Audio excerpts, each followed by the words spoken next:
കോൺഗ്രസിലെ തമ്മിലടി കണ്ട് സഹിക്കാൻ മേലാഞ്ഞിട്ട് ചോദിക്കുവാണ് സർ. മൃഗീയ ഭൂരിപക്ഷം കിട്ടുമോ പിന്നെ കോൺഗ്രസിന്? കോൺഗ്രസിന്റെ നേതാവായ എല്ലാ അർത്ഥത്തിലും കോൺഗ്രസിന്റെ കേരളത്തിലെ നേതാവായ വി ഡി സതീശൻ പറയണത് 111 സീറ്റോ 115 സീറ്റോ ഒക്കെ കിട്ടുന്നതാണ്. പിന്നെ ബാക്കി കോൺഗ്രസ് നേതാക്കന്മാരെല്ലാവരും പറയുന്നത് 100 സീറ്റിലധികം കിട്ടുന്നത്. ആ കാര്യത്തിൽ എല്ലാവരും യുണൈറ്റഡ് ആണ്. പ്രതിപക്ഷം ഉണ്ടാവില്ലല്ലോ. പ്രതിപക്ഷം ഉണ്ടെങ്കിലും ഇല്ലെങ്കിലും യാതൊരു കാര്യമില്ല. പാവം പിണറായി വിജയൻ എന്ത് ചെയ്യും എന്നുള്ളതാണ് എല്ലാവരും ഇപ്പൊ ഉറ്റുനോക്കണം. പക്ഷേ ഒരു പ്രശ്നമുണ്ട്, ഇവർക്ക് ഇത്രമാത്രം ആത്മവിശ്വാസമുണ്ട്. 100 ഇനി പെട്ടി പൊട്ടിച്ച് എണ്ണേണ്ട ആവശ്യമുള്ളൂ എന്നാണ് വേണുഗോപാൽ പറഞ്ഞിരിക്കുന്നത്. ബാക്കി എല്ലാം ആയി കഴിഞ്ഞു. എന്നാലെങ്കിലും ആരായിരിക്കും കേരള മുഖ്യമന്ത്രി എന്നറിയാൻ ജനങ്ങൾക്ക് വലിയ ആകാംക്ഷയുണ്ട്. കാരണം ജനങ്ങൾ തെരഞ്ഞെടുത്ത ഒരു നേതാവായിരിക്കുമല്ലോ മുഖ്യമന്ത്രി ആവേണ്ടത്. സംശയം ഉണ്ടാവും, നൂലി കെട്ടി ഇറക്കിയ ആരെങ്കിലും. അങ്ങനെ ഒരു പ്രശ്നമുണ്ട്. ഇപ്പൊ വേണ്ടി വന്നാൽ ഡൽഹിയിൽ നിന്ന് ആരെങ്കിലും വിടാലോ. ഇപ്പൊ റേഹൻ ഗാന്ധിയോ അതല്ലെങ്കിൽ മിറായോ പ്രിയങ്ക ഗാന്ധി തന്നെ നേരിട്ട് കേരള മുഖ്യമന്ത്രിയായിട്ട് വന്നുകൂടായികൊന്നുമില്ല. കാരണം ഹൈക്കമാൻഡാണ് തീരുമാനിക്കുക. കോൺഗ്രസിന്റെ ആരാണ് മുഖ്യമന്ത്രി എന്നുള്ളത് ഹൈക്കമാൻഡാണ് തീരുമാനിക്കുക. ഇതിനെക്കുറിച്ച് ചർച്ചയൊന്നും വേണ്ട എന്നാണ് KPCC പ്രസിഡന്റ് പറയുന്നത്. സർ, ഞാനൊരു കാര്യം ചോദിക്കട്ടെ. KC വേണുഗോപാൽ, രമേശ് ചെന്നിത്തല, VD സതീശൻ, ഇനി വേണ്ടി വന്നു കഴിഞ്ഞിട്ടുണ്ടെങ്കിൽ ഞാൻ ആയിക്കോളാം എന്ന് പറഞ്ഞ K മുരളീധരൻ. ഇല്ല, മുരളീധരനെ ആക്കൂല എന്ന് പറഞ്ഞിട്ടുണ്ട്. എന്നാ പിന്നെ ഞാൻ ആ വിരൽ മടക്കി. ഈ മൂന്ന് പേര് അല്ല, ശരിക്കും അറിയാനുള്ള ഒരു അവകാശം എല്ലാവർക്കും ഉണ്ട്. എല്ലാവരും തിരഞ്ഞെടുക്കുന്നത് നമ്മളെല്ലാവരും തിരഞ്ഞെടുക്കുന്നത് നമ്മളെ ഭരിക്കാൻ ഒരു ഗവൺമെന്റിന്റെ ആണ്. ആ ഗവൺമെന്റിൽ ആര് നമ്മളെ ഭരിക്കും, തലപ്പത്ത് ആരായിരിക്കും, ബാക്കി വാലുകൾ ആരായിരിക്കും എന്നുള്ളതാണ് ചോദ്യം. ഇതിൽ CPM-നെ സംബന്ധിച്ച് അല്ലെങ്കിൽ LDF-നെ സംബന്ധിച്ച് യാതൊരു സംശയവുമില്ല. വരാൻ പോകുന്നത് തലപ്പത്ത് ക്യാപ്റ്റൻ തന്നെ, കാരണഭൂതം തന്നെ ആയിരിക്കും എന്നുള്ളത് അറിയാം. പക്ഷെ കോൺഗ്രസിൽ എല്ലാ കാലവും ഇതേ പ്രശ്നം ഉടലെടുത്തിട്ടുണ്ട്. കോൺഗ്രസിന് ഈ പ്രശ്നമില്ലാത്ത ഒരു സാഹചര്യം കടന്നു പോയിട്ടില്ല എന്നുള്ളതാണ്. ഇപ്പോ ഈ 3 പേര് തമ്മിലാണ്. രാവിലെ KCക്ക് വേണ്ടിയിട്ട് സുധാകരൻ ഇറങ്ങുന്നു, നിനക്കില്ലെങ്കിൽ ഞാനില്ല എന്ന് പറയുന്നു. അവസാനം വരെ വെള്ളം കോരിയ സതീശൻ അവസാനം കൊടമുടയ്ക്കുന്ന അവസ്ഥയിലേക്ക് എത്തുന്നു. ഇതൊക്കെയാണ് കാണുന്നത്. കണ്ട് സത്യം പറഞ്ഞു കഴിഞ്ഞിട്ടുണ്ടെങ്കിൽ ഇതൊരു മടുപ്പായിട്ടുണ്ട്. പക്ഷെ എന്തിനു വേണ്ടിയിട്ടാണ് ഈ നാടകം കളി? ഇവർക്ക് എന്താ പ്രഖ്യാപിച്ച? ഇപ്പോ ഒരു കാര്യമുണ്ട് പ്രജിത, കേരളത്തിനോടൊപ്പം തന്നെ നിയമസഭാ തെരഞ്ഞെടുപ്പ് നടന്ന സംസ്ഥാനമാണ് ആസാം. ആസാമിൽ BJP ജയിക്കും. BJP ജയിച്ചാൽ ഉടനെ ഹിമന്ത് ബിശ്വ ശർമ്മ മുഖ്യമന്ത്രിയായിട്ട് സത്യപ്രതിജ്ഞ ചെയ്യും. ഇനിയിപ്പോൾ ബംഗാളിൽ ഇലക്ഷൻ വരും. ബംഗാളിൽ തൃണമൂൽ കോൺഗ്രസ് ജയിച്ചു കഴിഞ്ഞാൽ വേറെ ആരും ആയിരിക്കില്ല, മമതാ ബാനർജി ആയിരിക്കും എന്താ പറയുക മുഖ്യമന്ത്രിയായിട്ട് വീണ്ടും അധികാരം ഏറ്റെടുക്കുക. തൃണമൂൽ കോൺഗ്രസ് ജയിച്ചാൽ ആ ഒരു പ്രശ്നമുണ്ട്. പോണ്ടിച്ചേരിയിൽ ഓൾ ഇന്ത്യ അങ്ങനെ പറഞ്ഞത് അത് അറിയാലോ, അത് പത്രത്തിലൊക്കെ TV-യിലൊക്കെ വരുന്നുണ്ടല്ലോ. പിന്നെ ഓൾ ഇന്ത്യ NRCയുടെ നേതാവ് രംഗസ്വാമി ആയിരിക്കും പോണ്ടിച്ചേരിയിലെ മുഖ്യമന്ത്രി. ഇനി ഇങ്ങോട്ട് വന്ന തമിഴ്നാട്ടിൽ സ്റ്റാലിൻ ആയിരിക്കും മുഖ്യമന്ത്രി. DMK മുന്നണി ജയിച്ചു കഴിഞ്ഞാൽ, AIADMK മുന്നണി ജയിച്ചു കഴിഞ്ഞാൽ നാച്ചുറലി എടപ്പാടി പഴനിസ്വാമി ആയിരിക്കും. ആ കാര്യത്തിലൊന്നും ഒരു സംശയമില്ല.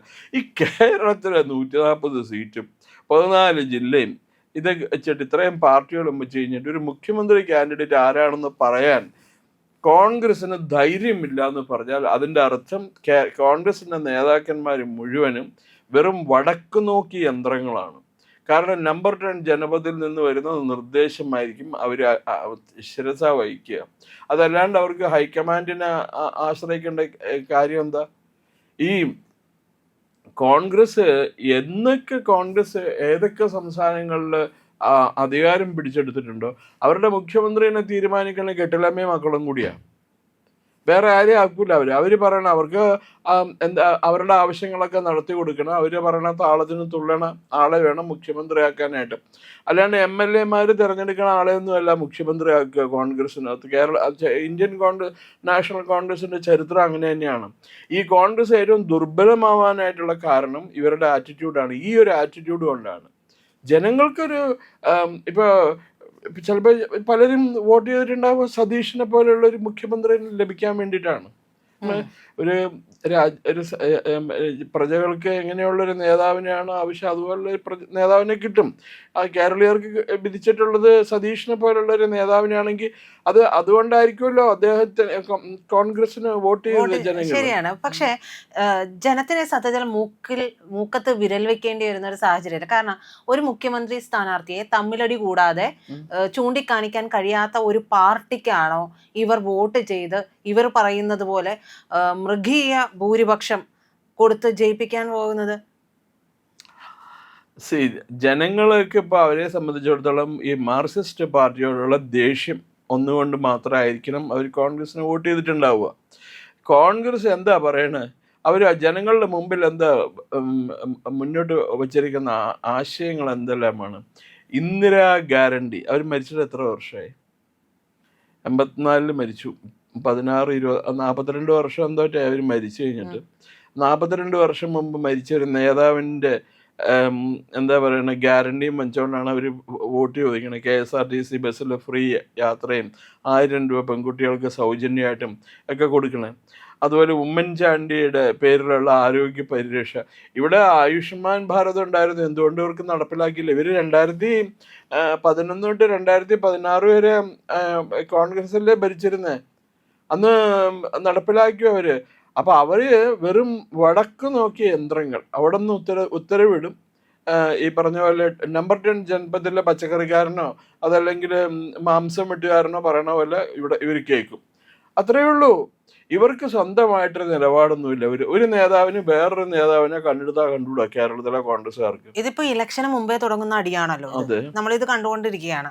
അപ്പോൾ സ്വാഭാവികമായിട്ടും ഈ ഒരു തമ്മിലടിക്ക് വേണ്ടിയിട്ട് ജനം വോട്ട് ചെയ്യുമോ എന്നുള്ളത് LDFനെ സംബന്ധിച്ച് അവർക്ക് അനുകൂലമായി ഈ വോട്ടുകൾ വീഴുമെന്നുള്ള ഒരു ആശ കൂടി ഉണ്ടാകാം. അപ്പം ഇത്തവണത്തെ ആണെങ്കിൽ തൂക്കുസഭ വരുമെന്നുള്ളതാണ് പലയിടത്തു നിന്നുള്ള പ്രവചനം. നമ്മളും ഒരുപാട് പറഞ്ഞതാണിത്. തൂക്കുസഭ വരാനുള്ള സാധ്യതകളും മേ ബി ഉണ്ടാകാം. സഭകളെന്ന് പറയാൻ പറ്റൂല കേട്ടോ. ഞാനിപ്പോഴും വിശ്വസിക്കുന്നത് അവസാനം കണ്ട ഒരു ഒപ്പീനിയൻ പോൾ ഞാൻ കണ്ടത് ഈ നമ്മുടെ പ്രണോയ് റോയ് നടത്തിയ ഒരു ഒപ്പീനിയൻ പോളാണ്. അപ്പൊ അതിനകത്ത് പറയണ UDFന് 65, മറ്റേവർക്ക് 61, LDFന് 61 സീറ്റും കിട്ടും, BJPക്ക് 6 സീറ്റോ 5 സീറ്റോ ആയിട്ട് ഹി വാസ് കൈൻഡ് ഇനഫ് കൊടുക്കാനായിട്ട്.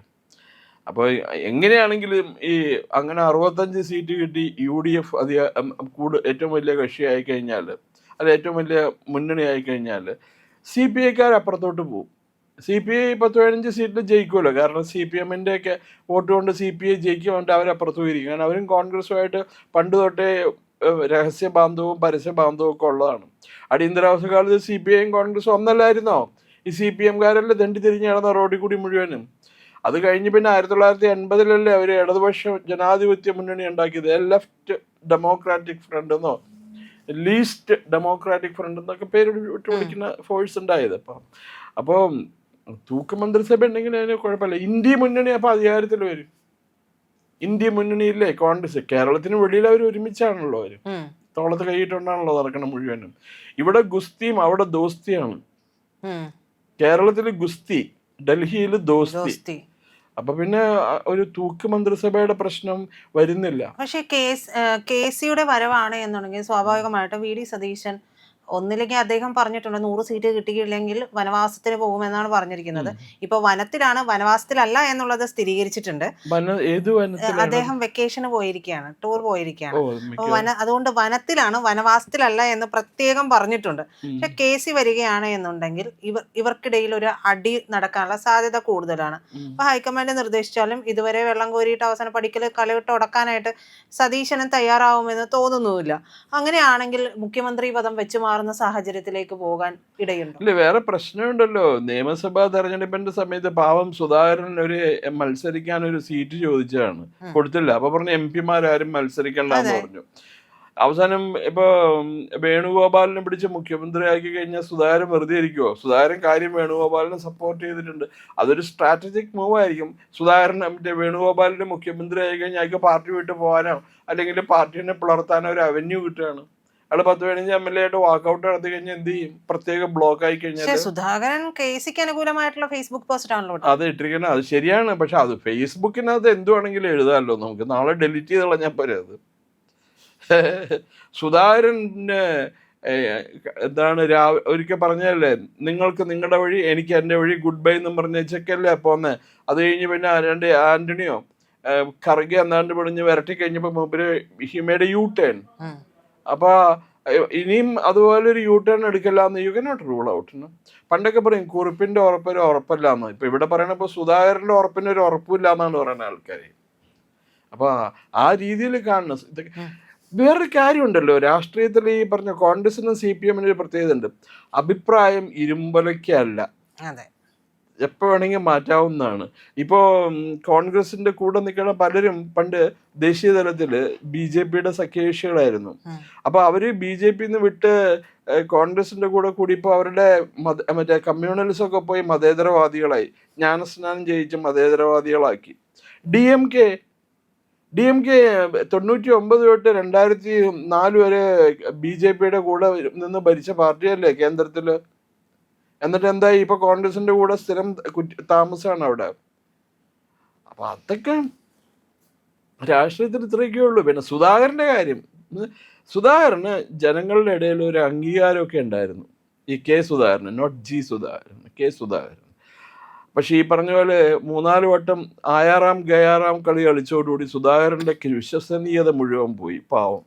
ഇനി കണ്ണൂര് കുത്തിയിരിക്കാന്നേ ഉള്ളൂ. അല്ലെങ്കിൽ രാജിവെച്ചിട്ട് മറ്റേ മുസ്ലിം പെണ്ണില്ലേ, എന്താ അതിന്റെ പേര്, ഡോക്ടർ മറ്റേ അവരെ സ്ഥാനാർത്ഥിയാക്കി ജയിപ്പിക്കാന്നുള്ളതാണ്. അത് മാത്രമേ നിവൃത്തിയുള്ളൂ.